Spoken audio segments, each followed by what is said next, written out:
Imaginez l'impressionnisme, imaginez le Paris du baron Haussmann, imaginez les progrès de l'industrie, imaginez quoi, le 19e siècle. Ça marche bien dans tous les secteurs, y compris dans le secteur artistique. C'est une époque faste, non, en France? C'est une période faste qu'on a appelée le Second Empire. On est là entre 1852 et 1870, finalement, même pas 20 ans, où il va se passer des choses extraordinaires en France. Comme vous le dites, une période faste, une période, on est là sous Napoléon III, il y a de l'argent, c'est la fête, on veut être une belle vitrine, Paris veut être une belle vitrine en Europe, c'est les expositions universelles, on va montrer ce qu'on sait faire de mieux, de plus beau, il y a de l'argent, la riche bourgeoisie veut des beaux costumes, veut des beaux tableaux, veut des beaux objets pour chez soi, et c'est exactement ça qui va se passer au Second Empire, au tournant finalement entre le 19e et le 20e siècle, avec bien sûr la naissance de la modernité aussi, de l'impressionniste, fini de Lacroix, David, les peintres un peu plus académiques. Maintenant, c'est la naissance des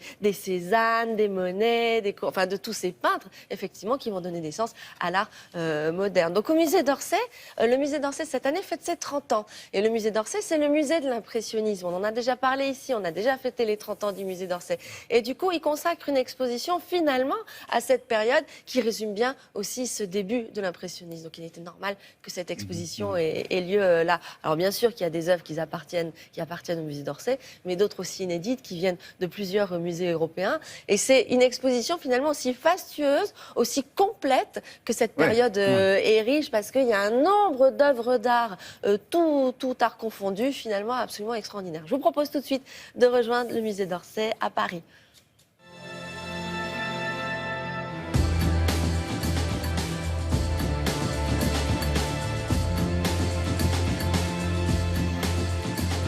Et le propos de cette exposition, c'est de montrer ce qui s'est passé dans le monde des arts, notamment sous le Second Empire.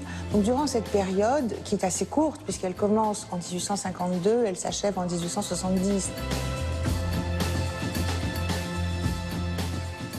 Napoléon III devient empereur non pas par hérédité, il devient empereur par un vote.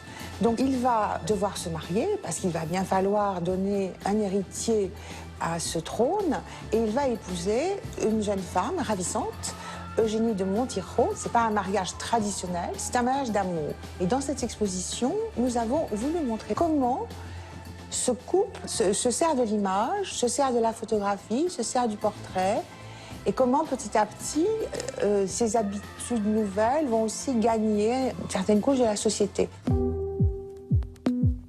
Et nous, ce que nous avons voulu montrer, c'est à la fois comment on utilise le portrait pour se mettre en scène dans des belles robes, dans des belles tenues, dans des belles poses. Donc dans ce milieu du 19e siècle, coexiste une peinture que l'histoire a qualifiée par la suite de pompier, c'est-à-dire on va dire de classique, et une peinture extrêmement moderne. On pourrait dire du portrait d'Ingres au portrait de Cézanne, qui est un des peintres qui est l'image même de ce qu'on a appelé la modernité et l'avant-garde.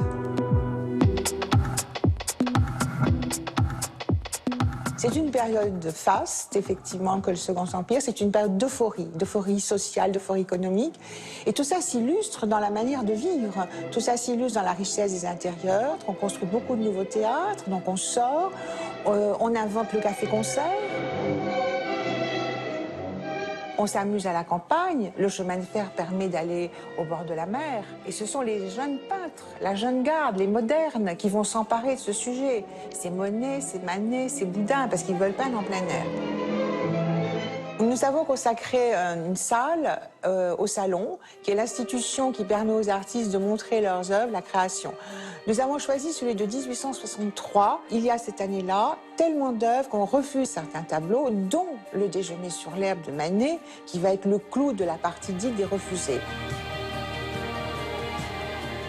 Aujourd'hui encore, bien que nous ne le sachions pas, nous profitons en quelque sorte de très nombreuses avancées qui ont été faites pendant cette période du Second Empire. C'est, on peut le dire, le fondement de la modernité. C'est une période courte, extrêmement faste, extrêmement importante pour comprendre notre XXe siècle.